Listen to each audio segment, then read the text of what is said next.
அனைவருக்கும் வணக்கம். இன்றைக்கி இந்த வீடியோவில் என்ன பார்க்க போகிறோம் அப்படின்னா 12ஆம் வகுப்பு தமிழ் இயல் 4 மொழியை ஆள்வோம் பகுதி. ஏற்கனவே நம்ம பலவுள் தெரிய குருவினா சிறுவினா நெடுவினாக்கான விடைகள் போட்டிருக்கோம். நம்மளோட சேனல் பிளேலிஸ்ட்டில் போய் அதற்கான விடைகளை பார்த்துக்குங்க. மொழியை ஆள்வோம் பகுதியில் சான்றோர் சரித்திரம், அதாவது மறைமலை அடிகள் பற்றி நம்மளுக்கு கொடுத்துருக்காங்க.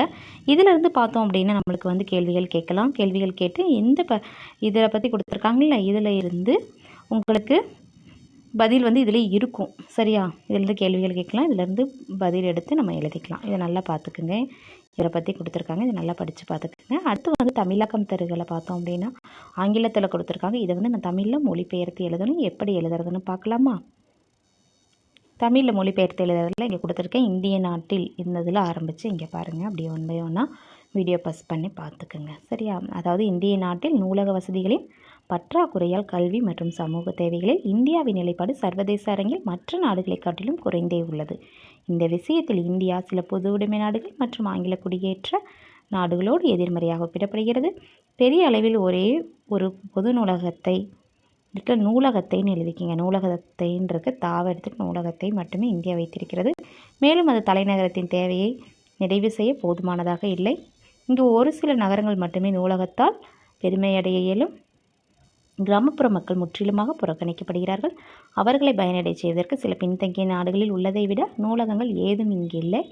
இந்தியாவின் நூலகங்களின் வளர்ச்சி தாமதமாகவே உள்ளது. பின்னாளில் பள்ளிகளின் எண்ணிக்கையில் ஏற்றம் இருந்தாலும் எழுத்தறிவில் பின்தங்கி இருக்க நேரிடும். இந்தியாவில் பெருமளவு மக்களுக்கு புத்தகங்கள், வார இதழ்கள், பத்திரிகைகள் வாங்குவதற்கு வழி இல்லை மற்றும் போதுமான பொது நூலகங்கள், வாசிப்பு அறை இல்லாமையால் பெரும்பாலானவர்களுக்கு வாசிக்கும் பழக்கமே இல்லாமல் போகிறது. இந்த மாதிரி இருக்குது. இதை விடையை எழுதிக்கலாம், இல்லைன்னா இன்னொரு விடையை கொடுக்குறேன், இதையும் பார்த்துக்குங்க. அதே தான் கொஞ்சம் மாற்றி இருக்கும், ரெண்டுமே ஒன்று தான். சரியா? அதே தான் இருக்கும். அப்படியே பார்த்துக்குங்க. விடை பாஸ் பண்ணி இதை கூட விடையாக நம்ம எழுதிக்கலாம். இது உங்களுக்கு கொஞ்சம் ஈஸியாக இருக்கும்னு நினைக்கிறேன். இது பாருங்கள். இது கூட இந்த மாதிரி மொழிபெயர்த்து எழுதிக்கலாம். அது பொருள் மட்டும் மாறவே கூடாது. அந்த மாதிரி அதை மொழிபெயர்த்து ஆங்கிலத்தில் இருக்கும், அது அப்படியே தமிழில் மொழிபெயர்த்து எழுதிக்கலாம். சரியா? இந்த மாதிரி எழுதிக்கலாம். அடுத்து பார்க்கலாம். அடுத்து கீழ்காணும் பத்திகளை படித்து 3 1 பங்காக சுருக்குக. இங்கே ஒரு பத்தி கொடுத்துருக்காங்க. இதை நல்லா படித்து பார்த்துக்குங்க. இதை என்ன பண்ணணும் அப்படின்னா நம்ம சுருக்கி எழுதணும். நீங்களாக கூட இதை சுருக்கமாக எழுதலாம். இருந்தாலும் நான் ஒரு விடை கொடுக்குறேன் பாருங்கள். அதாவது இந்த மாதிரி எழுதிக்கலாம். சரியா? சுருக்கம் 3 1 பங்காக சுருக்கி எழுதணும். விடை கொடுத்துருக்கேன். அதாவது இன்றைய வாழ்க்கை சூழலில் இதிலிருந்து பாதுகாக்க முடியும். இந்த மாதிரி 3 1 பங்காக சுருக்கி எழுதிக்கலாம். இதை விட சுருக்கமாக எழுதணும் அப்படின்னா இன்னும் அல்லதுன்னு கொடுத்து இன்னொன்று கொடுத்துருக்கேன். அதை விட கொஞ்சம் சுருக்கமாக இருக்கும். சரியா? இந்த மாதிரி எழுதிக்கலாம். இதை பயன்படுத்தி நீங்களாக கூட சுருக்கி உங்களுக்கு ஏற்ற மாதிரி விடையை நீங்கள் எழுதிக்கலாம். 2 விடையுமே கொடுத்துருக்கேன். இதுவும் கரெக்டு தான், இதுவும் கரெக்டு தான். இது 2மே சரி தான். சரியா? இந்த மாதிரி சுருக்கிக்கலாம், அல்லது இந்த மாதிரியும் சுருக்கி கொஞ்சம் இது அதிகமாக சுருக்கி கொடுத்துருக்கேன். 3 1 பங்கு தான் நம்மளுக்கு கேட்டிருக்காங்க. ஆனால் பொருள் மாறக்கூடாது. சரியா? அங்கே இருக்கிற மாதிரி தான் இருக்கணும், ஆனால் சுருக்கி எழுதணும். அடுத்து நம்மளுக்கு என்ன கேட்டிருக்காங்கன்னா தொடரில் இடம்பெற்றுள்ள மரபு பிழைகளை நீக்கி எழுதுக. மரபு பிழைகள் இங்கே 6 கொடுத்துருக்காங்க. அதாவது வாழைக்காட்டில் குயில்கள் அலறிக்கொண்டும் காகங்கள் கூவிக்கொண்டும் இருந்தன. இதை எப்படி மரபு பிழையை நீக்கி எழுதலான்னு பார்க்கலாம். அதாவது இந்த மாதிரி எழுதிக்கலாம். எங்கள் ஊரில் நூலக கட்டடம், இந்த மாதிரி எழுதணும். இங்கே கொடுத்துருக்கேன் பாருங்கள். இதற்கான விடை இங்கே தான் இருக்குது. அதாவது வாழைக்காட்டில் அப்படின்னா தோட்டத்தில். இப்போ வாழை தோட்டத்தில் குயில்கள் அலறிக்கொண்டும், அதாவது கூவிக்கொண்டும், அலறி வராது, இங்கே கூவி தான் வரும். குயில்கள் என்ன பண்ணும்? கூவும். அப்போ கூவிக்கொண்டும். காகங்கள் கூவிக்கொண்டும் இருக்குது. காகங்கள் கூவாது, எனது கரையும். காகம் கரையும். அப்போ காகங்கள் கரைந்து கொண்டும் இருந்தன. இந்த மாதிரி எழுதிக்கலாம். முருகன் சோறு சாப்பிட்டு பால் குடித்தான். இது எப்படி? முருகன் சோறு உண்டு பால் குடித்தான் வராது, பருகினான். அடுத்து கோவிந்தன் குடியிருக்க சுவர் கட்டி கூரை அமைத்தார். இது எப்படி எழுதலாம்? கோவிந்தன் குடியிருக்க சுவர் எழுப்பி, கட்டி கிடையாது, எழுப்பி கூரை வேய்ந்தார். அடுத்து வனவிலங்கு காப்பகத்தில் சிங்கக்குட்டியும் யானைக்குட்டியும் கண்டேன். இது எப்படி எழுதலாம்? வனவிலங்கு காப்பகத்தில் சிங்கக்குட்டி கிடையாது, சிங்கக்குருளையும் யானை கன்றையும் கண்டேன். அடுத்து ஆட்டு தொழுவத்தை சுற்றிலும் எலிகள் பொந்துகள் அமைந்திருந்தன. இது ஆட்டுப்பட்டியை சுற்றிலும் எலிகள் பொந்துகள்னா வலைகள் அமைத்திருந்தன. சரியா? அடுத்து பனை மட்டையால் கூரை வைத்திருந்தனர். இது எப்படி வரும்? பனை ஓலையால் கூரை வேய்ந்திருந்தனர். சரியா? இந்த மாதிரி இதுக்கு விடை எழுதிக்கலாம். அடுத்து பார்க்கலாம். தொடரில் உள்ள பிழைகளை நீக்கி எழுதுகான் இருக்கு. இதுதான் எங்கள் ஊரில் நூலக கட்டிடம் கட்ட அரசு நிதி ஒதுக்கியது. இதில் வந்து பார்த்தோம் அப்படின்னா எது எது பிழைகள் இருக்கோ அந்த பிழையை வந்து நீக்கி நம்ம சரியாக எழுதணும். எப்படி எழுதுறதுன்னு பார்க்கலாமா? அதுக்கு தான் இந்த விடை வரும். ஏற்கனவே சொன்னல தான் எங்கள் ஊரில் நூலக கட்டிடம், நூலகம் கட்டடம், அந்த நூலக கட்டிடம் கிடையாது, கட்டடம், நூலக கட்டடம் கட்ட அரசு நிதி ஒதுக்கியது.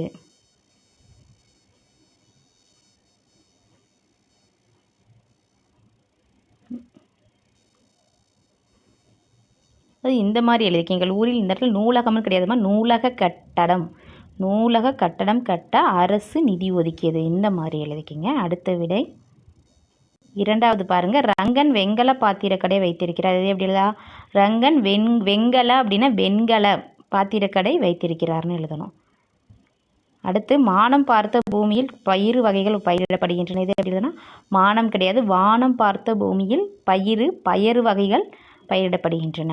அடுத்து ஐப்பசி அடைமலையில் ஊருணி நிறைந்ததுன்னா ஐப்பசி அடைமலையில் ஊருணி நிறைந்தது. ஊருணி இந்த நீ தான் வரும். அடுத்து இன்னைக்கு சாயங்காலம் கபடி போட்டி நடைபெறும். இன்றைக்கு சாயங்காலம் கபடி போட்டி நடைபெறும். இந்த மாதிரி எழுதணும். சரியா? அது தெளிவாலைன்னா இங்கே கூட பார்த்தா கொஞ்சம் வீடியோ வந்து கிளியராக இருக்கும். இதில் பாருங்கள், கொஞ்சம் கிளியராக இருக்கும். இதை பார்த்து கூட நீங்கள் எழுதிக்கலாம். சரியா?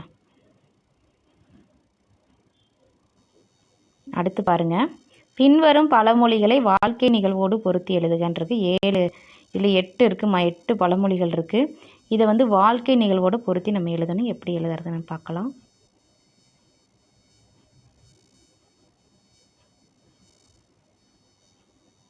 அதாவது யானைக்கு அடி சேர்க்கும் முதல் பழமொழி எப்படி எழுதலாம்?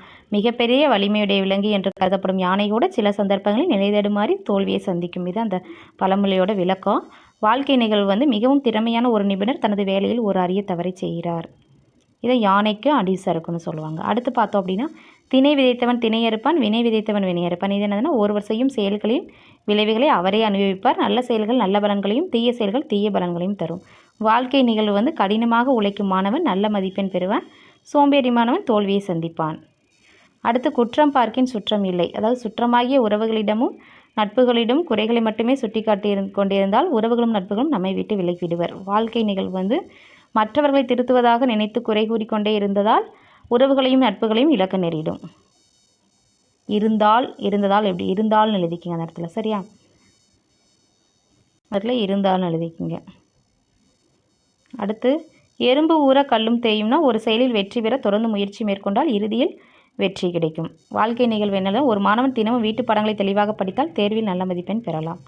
அடுத்து ஊழி பெயரினும் தாம் பெயரார். உலகமே அழியும் நிலை ஏற்பட்டாலும் தம் நிலையிலிருந்து சிலர் மாற மாட்டார்கள். வாழ்க்கை நிகழ்வு வந்து ஒரு நீதிமான் எவ்வளவு துன்பங்கள் வந்தாலும் நேர்மையை கைவிட மாட்டார். அடுத்து வல்லவனுக்கு புல்லும் ஆயுதம் என்னன்னா திறமைசாலிகளுக்கு எந்த ஒரு பொருளும் ஆயுதமாக பயன்படும். அதாவது திறமை இருந்தால் எளிய பொருட்களையும் கொண்டு சாதிக்கலாம். வாழ்க்கை நிகழ்வு ஒரு திறமையான சமையல்காரர் குறைந்த பொருட்களை கொண்டும் சுவையான உணவை சமைப்பார். வாழ்க்கை நிகழ்வு நீங்களாக கூட சொந்தமாக எழுதலாம். சரி, எங்கே இருக்கிறதான் எழுதணும்னு கிடையாது. இந்த பழமொழிக்கு ஏற்ற மாதிரி நீங்கள் நிகழ்வுகள் எழுதலாம். கூடி வாழ்ந்தால் கோடி நன்மைனா ஒற்றுமையாக வாழ்ந்தால் பல நன்மைகளை அடையலாம். வாழ்க்கை நிகழ்வு ஒரு குடும்பம் ஒற்றுமையாக இருந்தால் எந்த பிரச்சனையும் எளிதில் சமாளிக்கலாம். அடுத்து அகத்தின் அழகு முகத்தில் தெரியும். ஒருவர் மனதின் தூய்மையும் நல்ல குணங்களும் அவரின் முகத்தில் வெளிப்படும். வாழ்க்கை நிகழ்வு எப்படி சொன்னால் மகிழ்ச்சியான மற்றும் அமைதியான மனதுடன் ஒருவரின் முகம் பொலிவுடன் காணப்படும். இந்த மாதிரி எழுதிக்கலாம். இல்லை இன்னும் உங்களுக்கு விரிவாக எழுதணும், வாழ்க்கை நிகழ்வு வந்து விரிவாக எழுதணும் அப்படின்னா இங்கே கொடுத்துருக்கேன். இதை பாருங்கள். இந்த மாதிரி பழமொழி விளக்கம் போட்டுட்டு வாழ்க்கை நிகழ்வு எழுது, பழமொழி பொருத்தம், இந்த மாதிரி நீங்கள் விரிவாக கூட எழுதலாம். இது கொஞ்சம் பெருசாக தான் இருக்கும். சரி, அந்த மாதிரி கூட நீங்களாக முயற்சி பண்ணி நீங்களாக கூட ஒரு வாழ்க்கை நிகழ்வு வந்து எழுதலாம். இது வந்து பார்த்தோம் அப்படின்னா ஆணைக்கும் அடி சேர்க்கும் அந்த பழமொழிக்கு ஏற்ற நிகழ்வு வாழ்க்கை நிகழ்வு பழமொழி பொருத்தம். அடுத்து பார்த்தோன்னா திணை விதைத்தவன் திணை அறுப்பான், வினை விதைத்தவன் வினை அறுப்பான். இதுக்கு பழமொழி விளக்கம் இங்கே இருக்குது, பார்த்துக்குங்க. வாழ்க்கை நிகழ்வும் ஒரு வாழ்க்கை நிகழ்வு கொடுத்துருக்காங்க, இதை பார்த்துக்குங்க. இது சம்மந்தமாக நீங்களாக கூட கொஞ்சம் ஷார்ட் பண்ணி சுருக்கி கூட எழுதலாம். சரியா? பழமொழி பொருத்தம் இருக்குது. அது மாதிரி குற்றம் பார்க்கின் சுற்றம் இல்லை அடுத்த பழமொழிக்கு விளக்கம் இருக்குது. வாழ்க்கை நிகழ்வுலாம் இருக்குது, பார்த்துக்குங்க. இது மாதிரி நீங்கள் இது ஒரு மாடல் தான், இதை வச்சு நீங்களாகவே எழுதணும். இது மாதிரி பழமொழி பொருத்தமும் இங்கே இருக்குது. அடுத்து எலும்பு ஊற கல்லும் தேயும், இதுக்கும் இங்கே கொடுத்துருக்கோம் பாருங்கள். இங்கே பழமொழி பொருத்தம் இருக்குது. அடுத்து ஊழி பெயரினும் தாம் பெயரா, இதுக்கும் பழமொழி விளக்கம், வாழ்க்கை நிகழ்வு இது எல்லாமே இருக்குது, பார்த்துக்குங்க. பழமொழி பொருத்தம் இருக்குது. சரியா? அடுத்து வல்லவனுக்கு புல்லும் ஆயுதம், இதுக்கும் பாருங்கள் இங்கே இருக்குது. அடுத்து கூடி வாழ்ந்தால் கோடி நன்மை. அடுத்து அகத்தின் அழகு முகத்தில் தெரியும், இதுக்கும் பழமொழி விலகம் இருக்குது, வாழ்க்கை நிகழ்வு இருக்குது, பார்த்துக்குங்க. இதை பயன்படுத்தி நீங்களாக கூட முயற்சி பண்ணி எழுதுங்க. சரியா? இது பழமொழி பார்த்தாச்சு. அடுத்து வந்து மொழியோடு விளையாடு பகுதியில் எண்ணங்களை எழுத்தாக்குக. இங்கே ஒரு படம் கொடுத்துருக்காங்க, இதை பாருங்கள். புத்தகம் இருக்குது, அதிலிருந்து ஒவ்வொரு தொழில்கள் இருக்கு. படித்ததுனால என்னென்ன தொழிலில் அவங்க வந்து மேன்மை அடைஞ்சிருக்காங்க, என்னென்ன தொழில் வந்திருக்கு, படிப்புனால அவங்களுக்கு தொழில்கள் வந்திருக்கு. இது வந்து இதை பார்க்குறப்ப உங்களுக்கு எண்ணங்கள் தோணுது, அதை பற்றி நீங்கள் வந்து ஒரு எழுத்தாக எழுத சொல்லியிருக்காங்க. நான் ஒரு விடை கொடுக்குறேன் பாருங்கள், நீங்களாக கூட சொந்தமாக எழுதலாம்.